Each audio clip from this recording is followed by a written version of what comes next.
It's great to have all of you here today. It's my pleasure to introduce John Rice from Management Leadership for Tomorrow. So please give me a hand in welcoming John to the stage.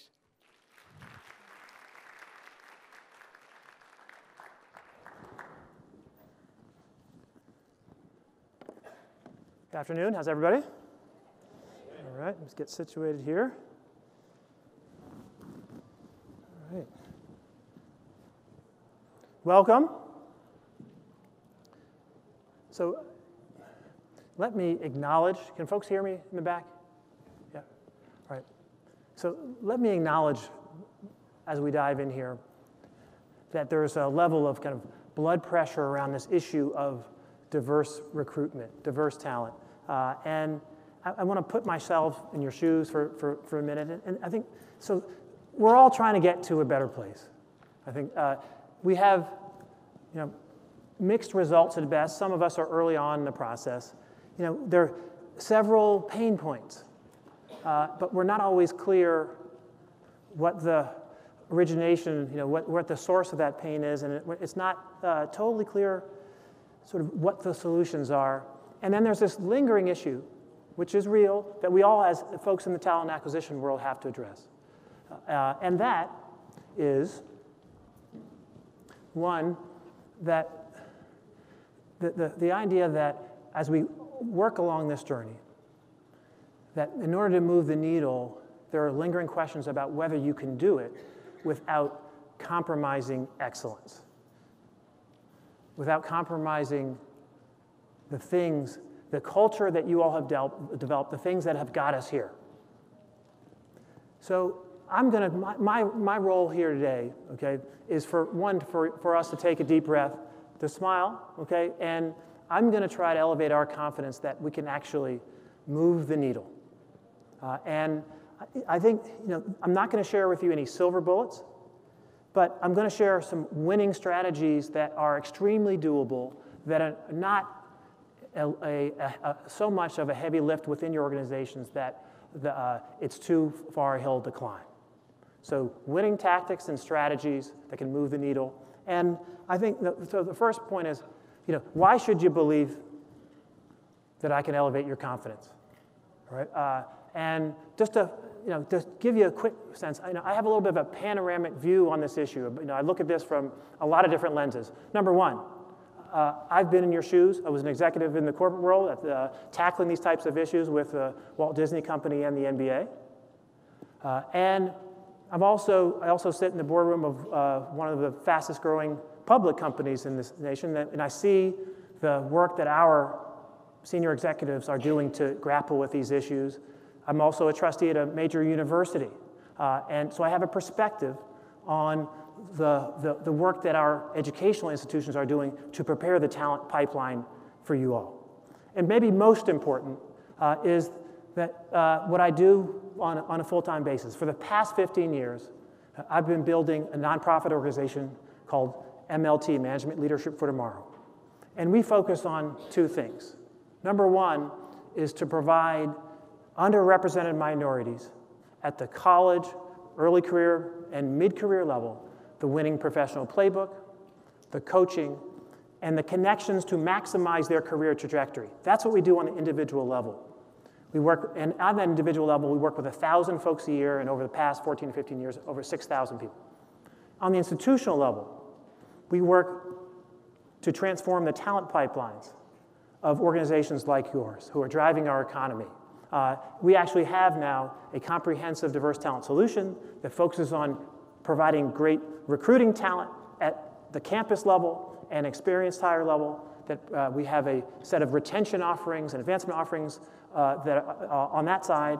And then we also are moved into the advisory area. We're providing how-to strategy and tactics to move the needle. So those are the reasons why I think that I feel like I've got a deep view on this issue, and I'm very passionate about it.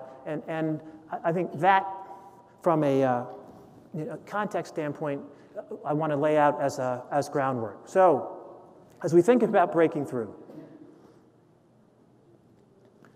we've developed with 1,000 folks that we're working with on an individual level a year, and with 100 organizations that we're sourcing talent to or working on the retention side, all the top MBA programs as well, we've developed a lot of insights. So we're excited. I just want to share a bit of the insights from what we call our employer playbook that I think will help us think a little bit differently about this issue and make some breakthroughs along the way.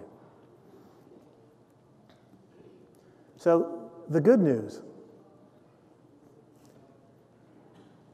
even if your organization is large, a small number of the right folks can give you immense leverage on your diverse talent acquisition initiatives.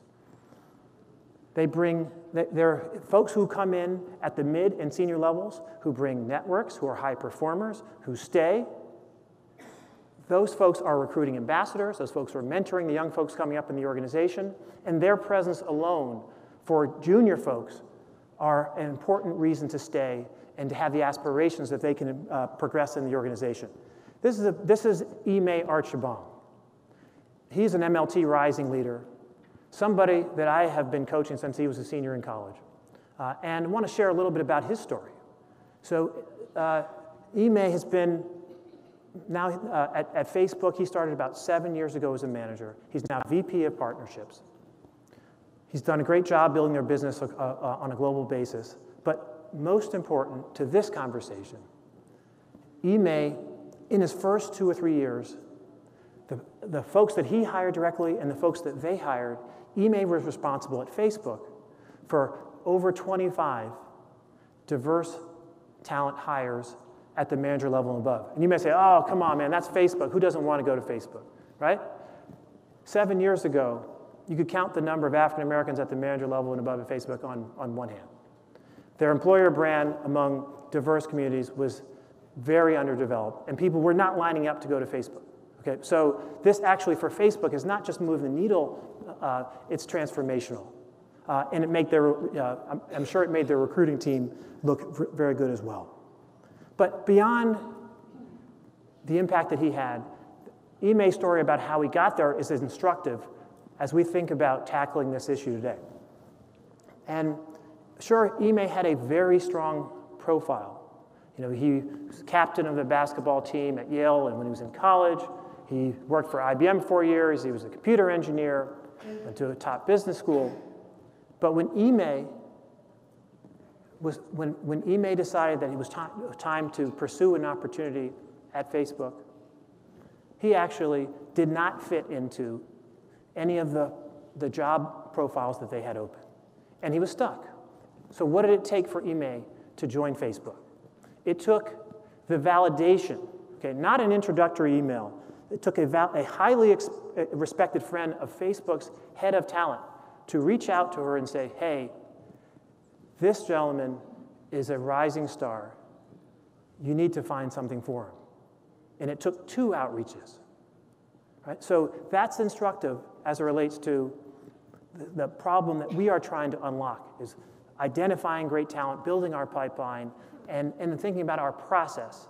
How do we make it smoother so that we can identify folks who have the talent, have the potential to be senior executives, but when it's on the way in the door, they may or may not fit into the specific opportunity that we have and may not be as competitive as somebody that we had thought about before for that role who we knew for years. So how do we move the needle? I'm going to focus on 3 components. And I would say that, that all 3 work together. Number 1 is you've got to have a strategy for diverse talent that has the same level of rigor as the strategies that you're employing in every other part of your organization. Number 2 is you've got to spend the time to build a more robust, diverse talent network. I talked about the validator that was critical for Ime to getting in the door. We'll talk more about the importance of validators, but building a broader network at your level and your team's level, critical for this process. And then the third piece is developing repeatable processes that level the playing field for candidates that are pursuing opportunities in your organization, and also level the evaluation field for the folks internally at your organizations who are deciding who gets hired and who does not. So we're going to start with strategy, all right? And I'll just give you a sort of a quick run through. When we're doing strategy in our organizations, and I will oversimplify this, I apologize, but the first thing we do is frame the problem. What are we solving for? What's the opportunity at hand? Defining that clearly is a fundamental sort of component of strategy 101. The second part of strategy number one is let's define success in 3 to 5 years. Qualitatively and quantitatively, what does success look like? If we're launching a new product, what are those metrics? If we're launching a new business, if we're acquiring a company, defining success is critical. The next stage clearly is, well, once you define success, then you prioritize the levers that you need to invest in to give you the best chance, that are going to most accelerate you toward that definition of success, right? And then the last thing we do in every part of our business is come up with a sound organizational approach. Who is going to do what? Who are we going to hold accountable to drive the results that we've laid out there? And how do we organize to make sure that those things happen well? So that's just fundamental strategy. Now I want to go back to how we do strategy when it comes to diverse talent. And I'm going to draw a little bit of a distinction. So let me go back. We talk about framing.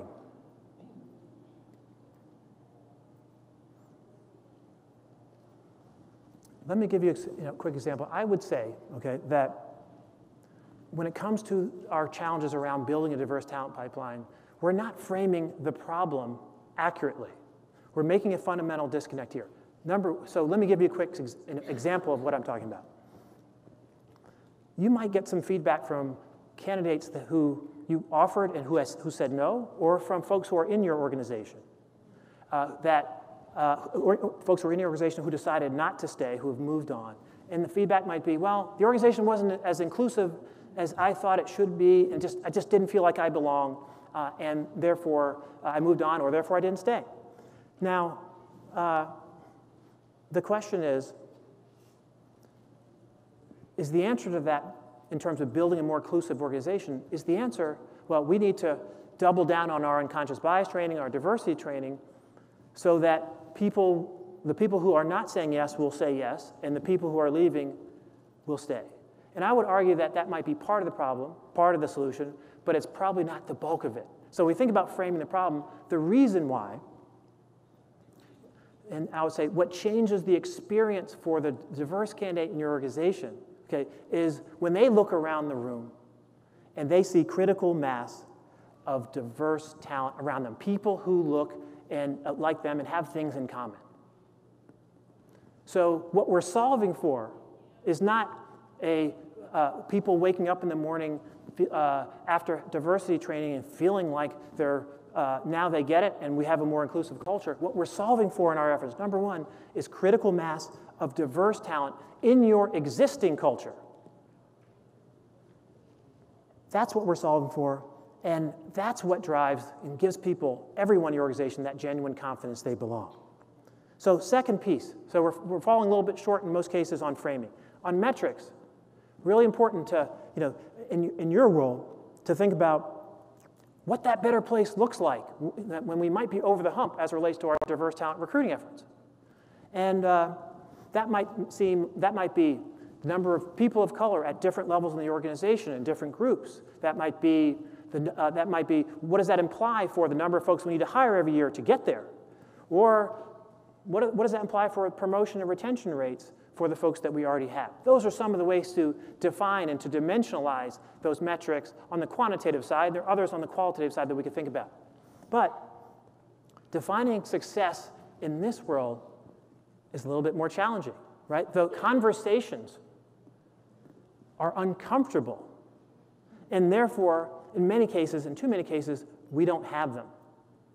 So why don't we have them? Number one, I think you might hear, well, who am I to say what the number should be? Or if we're talking about goals, are we really talking about quotas? Or if I put something in writing, put together a little plan, am I getting called from a lawyer, from the legal department? So those are the things that make it harder for us to actually have those conversations. And as a result, we don't have them, and we don't create a very clear definition of success. So on strategy point number 2, we fall short. It's really not a legal issue, it's a human issue. And we don't fall short in just down the hall or in the next building in our organization.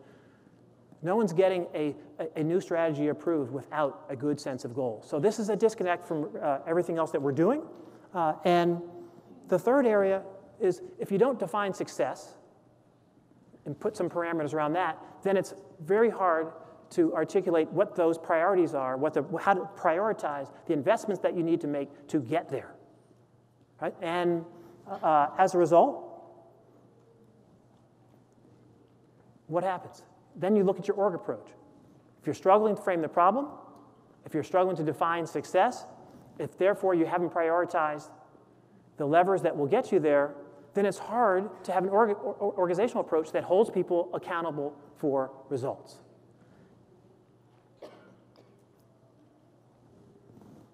The other thing around the organizational approach I'll mention here is that in most cases, in most of the organizations that we see, the folks who are responsible for talent acquisition are not joined at the hip with the folks who are working on retention and development of diverse talent. They're not compensated on it, and they actually don't have they're not in the meetings when those strategies and tactics are being developed. So that's another area of the org approach that I think is just probably not as rigorous as it needs to be. And so then you have the déjà vu coming full circle. You end up with a fallback plan and a strategy that sounds something like this. Let's do a little better than last year. Raise your hand if you've ever said that or if you ever heard that in your organizations. Let's just do better than last year. Right? So that, unfortunately, leads in turn to what we see as random acts of diversity and inclusion. Right? These are things that, because you don't have a thoughtful strategy that's at the same level of rigor with everything else you're doing, you actually put together a combination of initiatives that individually make a lot of sense. We're going to provide coding training to minority youth. We're going to sponsor this event. We're going to partner with 2 or 3 nonprofit organizations. Number of thoughtful initiatives, but woven together, when you sit in the room, you can't be confident. You can't be confident that those things, executing well on those things, will drive the results and get you over the hump. So this is where we are, I would argue, in 90% of organizations today, focusing on random acts of diversity, and essentially 90% of organizations dig a deep hole when it comes to diverse talent before they make the first outreach, before the execution even starts. The underpinnings of this strategy are flawed. Even if you're not, I would argue that this solid strategy is not a heavy lift. You all understand how to do it. You're doing it right down the hall. And even if where you stand in your organization, if you're not responsible for strategy, you can have a thoughtful voice and advocate for a more comprehensive, less piecemeal approach. So let me pivot to the second piece, which is how do we build a more diverse, robust network? And you might be asking, why am I showing you a picture of a few different weddings? Right? And that's the reason is that the question I'm often asked by folks in the talent acquisition world is, so how do we find more diverse candidates? What do we do? And I often will answer the question, well, and maybe answer that question with a question and start by saying, look, no offense intended, but if you're white, have you asked yourself, how many people did you invite to your wedding, or how many people were at the wedding of one of your siblings or really close friends? If the answer is not very many, all that tells you is that there's some work to be done to expand your networks, to build the kinds of high-leverage relationships that will end with having validators who can make sure that the best talent gets in the door, that will end with a plethora of referrals so that you're seeing a strong candidate pipeline. So just a little bit of human nature. There's nothing wrong but I would argue that expanding your base of relationships it could really accelerate your progress on this issue. So the question is, well, how do you do it, right? And here are just a few thoughts around this tactical around expanding your base of relationships. Go back to identify places where there is critical mass of diverse talent, and you can think about where you went to college or grad school, the alumni organizations, the student groups. Those are places where you probably have pretty decent access. Secondly, think about organizations that you can either join or partner with in your communities. And third, leverage your own organization, your employee resource groups, senior leaders. Who do they know? Okay, that can be who can be validators. Ask your multicultural agency if you have one, or your multicultural marketing teams. Leverage the folks that are there under the same roof. This is, and obviously I'd say, we're here at Talent Connect. You've got access to the most amazing network in the world via LinkedIn. Maximize it, all right? But also use LinkedIn to help you source and hire diverse recruiters in your organization. Those folks, if they bring networks with them, can accelerate your efforts as it relates to expanding your pipeline. And it's important to make the distinction. Just because you're diverse does not mean that you're going to bring a diverse network as a recruiter. The question that I like to ask when I'm interviewing somebody and trying to sense the strength of their existing networks, their orientation toward relationships, how well they nurture relationships over the long term, is something very simple. I ask them, do you go to your college reunions? Do you go to your grad school reunions, your high school reunions? And if so, how often? And if somebody doesn't give you a convincing answer on that, then it tells you something. It doesn't say anything about they could still be highly capable, but they probably aren't going to give you a huge amount of network leverage. So this, as it relates to expanding your networks, this is a numbers game, built around relationships. Every one of you all can do one outreach a day. It's just a few minutes. That's 5 a week. Call it 250 a year. And then going back to the Ime Archibald example, you get a multiplier effect from those folks that you talk to. So double that. That's 500 relationships, new relationships a year. That was just one person. So one person on your team can actually meaningfully expand your network of connectors, referrals, and trusted validators. All right, so let's move to area number 3, which is how do we develop repeatable processes that level the playing field for the candidates, for diverse candidates in particular, and also level the evaluation field for the internal organization, the folks who are influencing the process.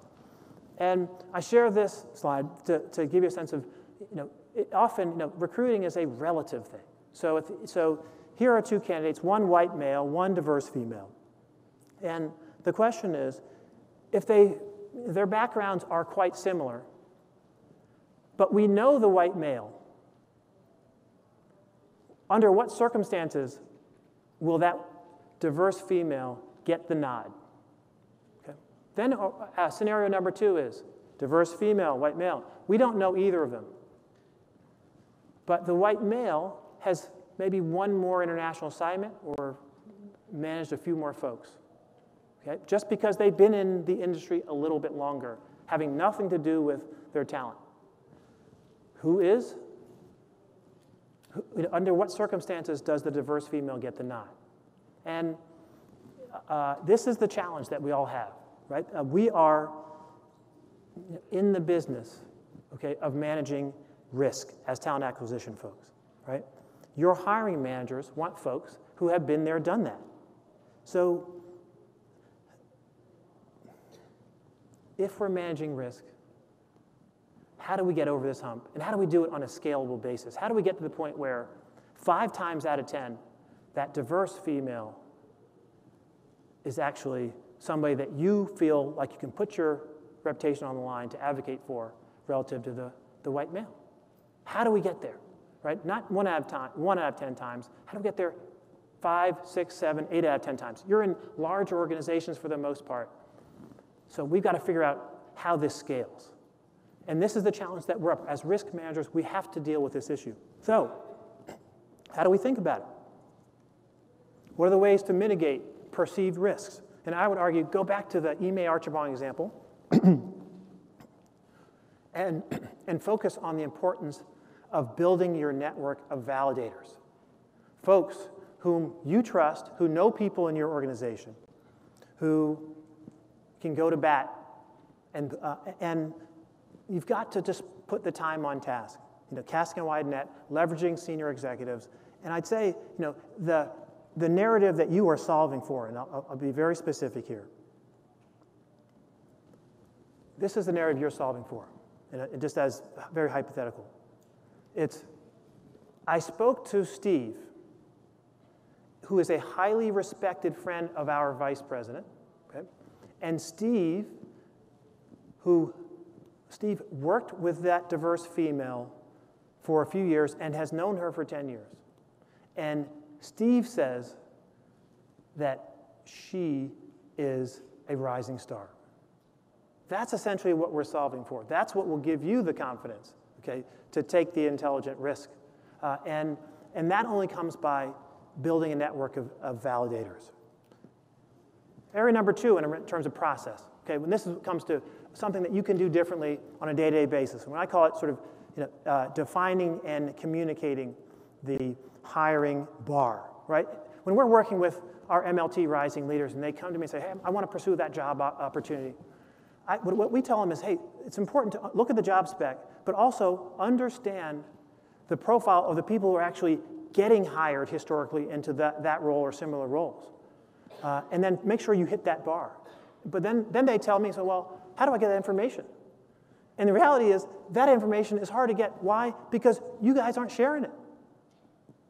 Now, in this actually, with no malicious intent, is one of the big disconnects in the work that we're doing, is that no matter how talented an individual is, if they don't know the winning profile, the folks that you actually have hired and who are high performers in your organization, if they don't know that profile, then it's harder for them to hit it. But at the same time, on a relative basis, the white male who's also looking for that job is more likely to know people in the organization who actually are those high performers and who give them that profile and help them articulate the bar in an informal way. Right? So one of the things that you all can do is actually think through that job spec 2.0, which speaks not just to 5 to 7 years experience, excellent analytical skills, great teamwork, and so forth, but it also speaks to the actual attributes, the specific attributes, and I'll speak to what those are that relate to a winning profile. What are those categories when I say a winning profile? Number 1, the people who have gotten these jobs, who are high performers, prior to joining, what have they done? What are their accomplishments? Right? And then, what were they really good at? What are their skills that are specific to moving the organization forward? And then from a relationship standpoint, who was leaning in on their behalf during the process? Right? And then lastly, what were the specific behaviors that they demonstrate that actually enable them to be high performers? So we talk about accomplishments, high leverage skills, relationships, and specific behaviors. This is the kind of profile that's more specific that I would argue will enable you to build a better pipeline, to evaluate your candidates more effectively, and hire the best people. Just like Ime Archibong at Facebook, even though he didn't fit exactly into the job spec, he had the winning attributes. And it allows you to have a different conversation from a recruiting standpoint. You can align, here is what our highest performers are doing, here is what the individual in question has done, and therefore, this person is not, this person is actually the less risky hire. That's what you're solving for, and you can do that by communicating that bar and actually make it externally to the candidates, but also communicating it internally so that people who are evaluating the candidate can align what the winning profile is to the candidates that they're talking to. All right, the last piece I'll mention here is, some of you have heard this issue of the term the Rooney Rule. And this is something that started in the National Football League, if you're not familiar with it. It essentially says that for head coaching positions, each team was required to interview at least one diverse candidate before they hired a non-diverse candidate. And some of your organizations have thought about this or have used this. It's with varying success, but I want to put it in context. So if you do a great job of building a candidate slate and you find one really strong, diverse candidate, right? And so you're feeling like, right, we have done our job from a talent acquisition standpoint just in terms of sourcing. Well, the research has shown that one diverse candidate in the slate has virtually no chance of getting hired. There's a piece of research done at the University of Colorado, an article that was done at the Harvard Business Review, that's essentially said that when you have two diverse candidates in a slate of 4, 5, or 6, the chance of the woman being selected, chances go up 79 times if there are 2 versus 1. And if it's a minority candidate, 1 out of 4 or 5 or 6, the chances go up 194%. Excuse me, 194 times. So the point is, double down on the Rooney Rule and solve for 2 diverse candidates in every slate, whether that's gender or ethnic diversity. And otherwise, that lone minority candidate or female candidate is going to stand out not because of their qualifications, but they're going to stand out because they're different, and they're going to be perceived as more risky. So let me just recap here. Number 1, commit to strategy that elevates, that hits the bar that you all are employing at every part of your business. Define success. Focus on the levers that will get you there. Have an organizational approach that hits the bar. Manage to results and hold people accountable. Strategy that measures up to your organization's standard. Number 2, focus on expanding and diversifying your network. Connectors, candidates, friends, validators. Just commit to 1 person per day. And also focus on building out your recruiting team with diverse candidates who actually bring networks to the table.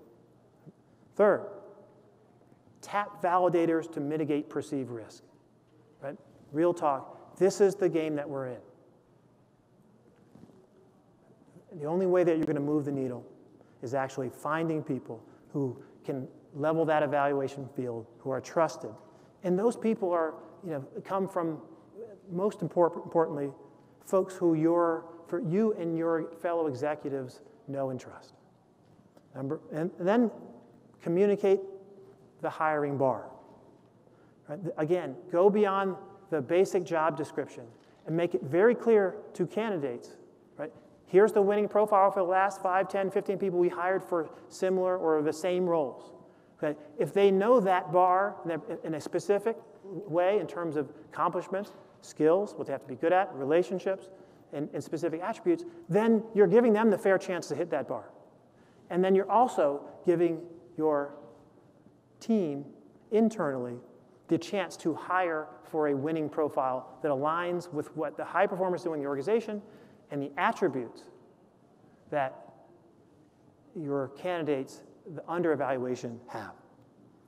And finally, double down on the Rooney Rule. Make sure when you're developing those candidate slates that at least 2 of the folks are diverse. 1 is admirable, but it will not move the needle. And if you are focusing on senior talent acquisition, if you're focusing, if you're hiring search firms, I would argue require the search firms to bring you the first slate of only diverse candidates. And then evaluate that slate before they show you non-diverse candidates. with that, I'd like to open up for questions.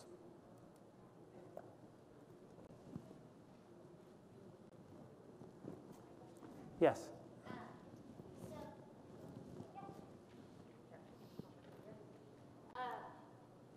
So one of the things that I think that we struggle with on my team and in my company is that as recruiters, we've always been programmed to find the best talent, no matter color, gender, anything specific. And so when we start talking to my recruiting team, and we actually do follow the Rooney rule, so we do 1, 1, and 1 for director and above. Okay. The problem we run into is that our recruiters want to find the best talent, and they feel ethically that it's not always the right thing to do. And they really struggle that if they find a candidate slate of maybe 1 and 1, and now you need to find somebody either diverse or a female to complete your slate, Yes. that it just feels unethical at the heart of what we do. So how do we overcome that as either recruiting leaders or recruiters to continue to bring in diverse candidate slates and diverse talent while kind of overcoming that feeling that just feels not right to some people because, you know, the way that we've always been programmed? Right, so not to answer your question with a question, but what I understand is, do people feel that when they round out the slate with a diverse candidate, that candidate is not as strong? So in some cases, I mean, if you're trying to move your whole process along, right. and you've got, you know, 1 or 2 really great candidates, and you need to get somebody else to meet those requirements, Right. you might be, you know, pressured on time Right. in terms of, you know, your Right. workload to be able to finalize that right person. And sometimes it may feel like you're just bringing somebody in based on the fact that they are diverse and not their qualifications to truly be the right candidate in that scenario. Right, and so this is this is largely the challenge that I propose, kind of putting out there, which is we're not going to get there. You're not going to move the needle with any sustained, scalable approach if you're relying on people to feel like it's the right thing to do.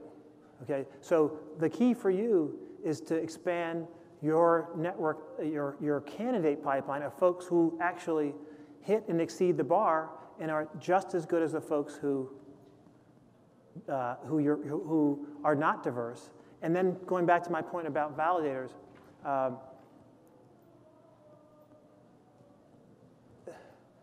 you've got to have folks who the people your recruiters trust, your executives and your hiring managers trust, who can say that person is outstanding, right? Otherwise, it just doesn't scale. So the point is, you're saying, well, we're hiring hundreds and maybe thousands of folks, and we're trying to fill out a slate, right? I would argue, that that's probably not going to be sustainable for you. Right? So what's going to be sustainable is making the investment in 2 things: broader candidate pipeline, and folks who, in a network of people that you can tap, that will give your recruiters the confidence that the diverse candidates in your slate are just as good, if not better, than everyone else. That's really the challenge, and I think so. The point is, you've got to make an investment in building your relationship network, so you're seeing stronger candidates.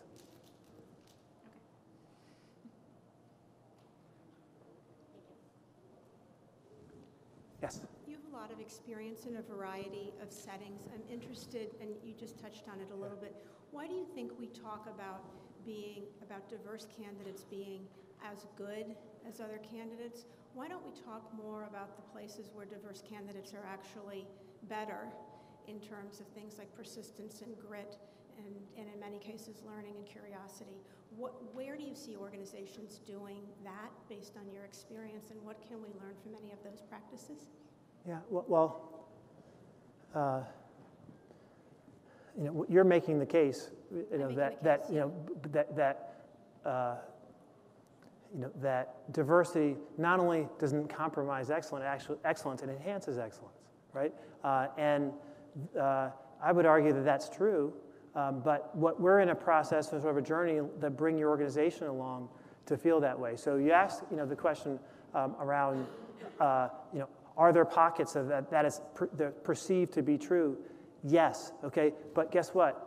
The path to getting folks on a large scale in your organization comfortable that diverse talent can can help drive innovation at the organization, can bring different perspectives.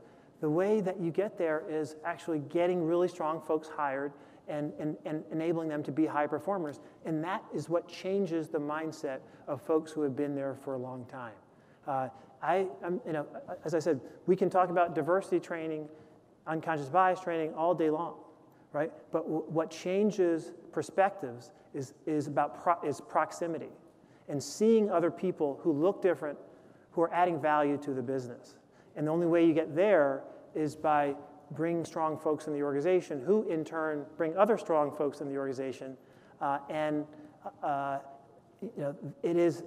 that's the process that will actually drive the results a little bit faster than what we'd like to have is, people just deciding that this is something that adds value to our business. The way to get them there is actually to show them.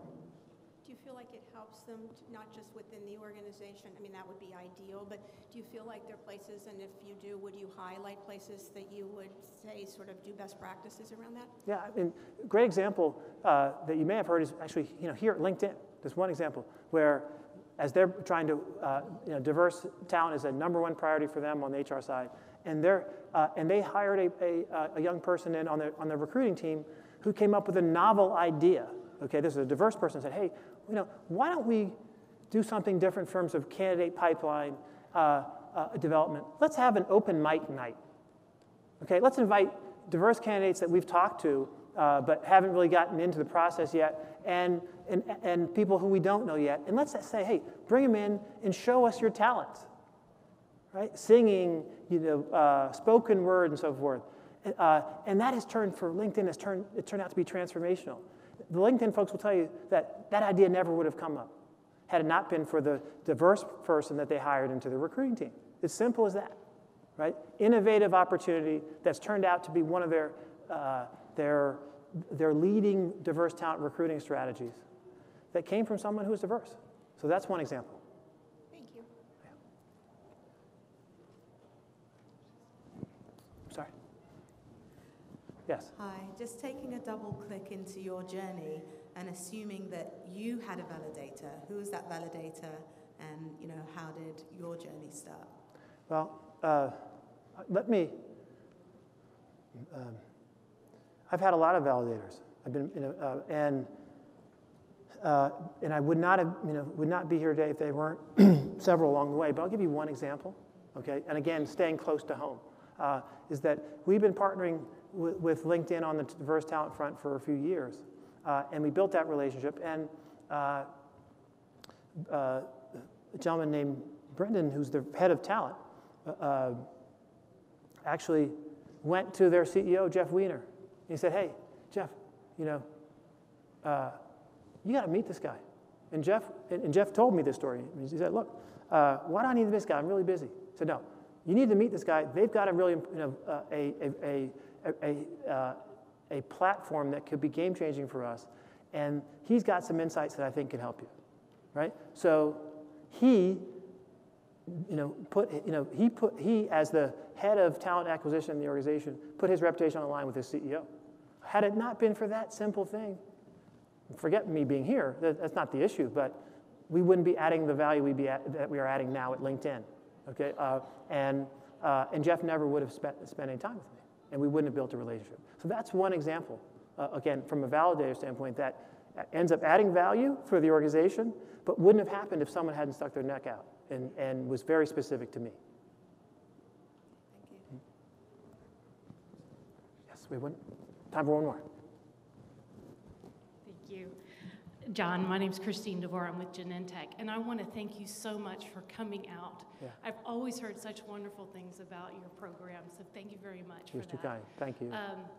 I don't have a question. I just felt compelled to come up and talk because I was struck by the very first question around the lady in the red shirt about it feels awkward to interview an additional diverse candidate, and it just pained me to hear that it feels awkward or feels like we're going through the ropes. And my response to that to managers is diversity is good for business. Diversity of thought, color, background.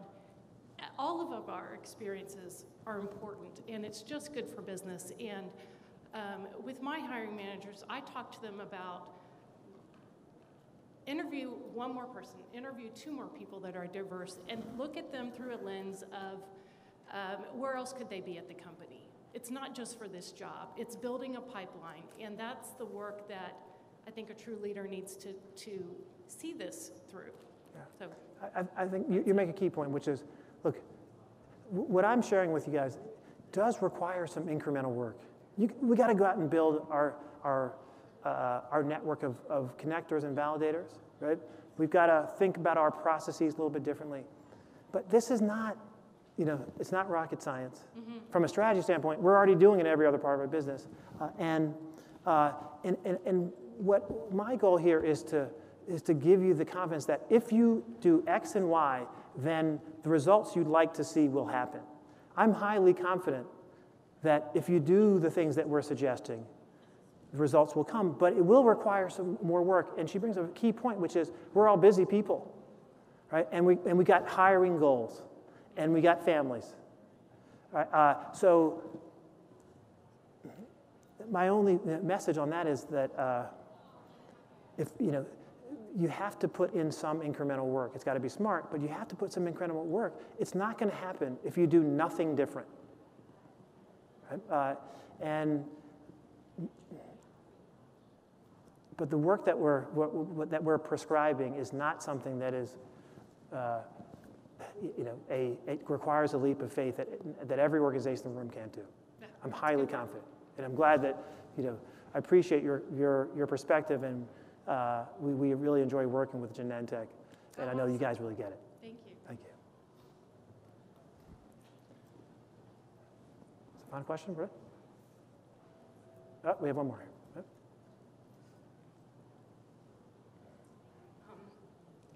It struck me as well when she said something regarding that, and I'm not trying to pick on you, but one thing I want to say is diverse candidates don't need a handout. All they need is an opportunity, right? You're not doing them any handout or doing them a favor. They've earned it. They put in the time. They've done all the work to be considered for an opportunity. So when you expand your thought as a recruiter or any organization, you're doing your organization a greater service by expanding your network and opening out to talent that cross all. And diversity doesn't always just mean color. So I want us to get beyond what somebody looks like when you think about diversity, because that's not what it means. My organization is about females at the higher level. So that's what we run into. And we're in automotive. So our workforce, its sales force, is becoming, it's all white males, but they're also at the retirement age. Yes. So we're now in the process of trying to figure out how we diversify that talent and now continue to find talent that's going to help our organization to continue to grow in the right direction. So think about diversity beyond just what people look like, their color. So that's Thank you very much here. for your comment. I could not agree more. Thank you for your time. If you'd like to follow up with me, my name's... thank you. I will be here for a little bit afterwards. My email is john@ml4t.org. Mark Taguchi, our vice president, is here as well, and we're happy to continue the dialogue.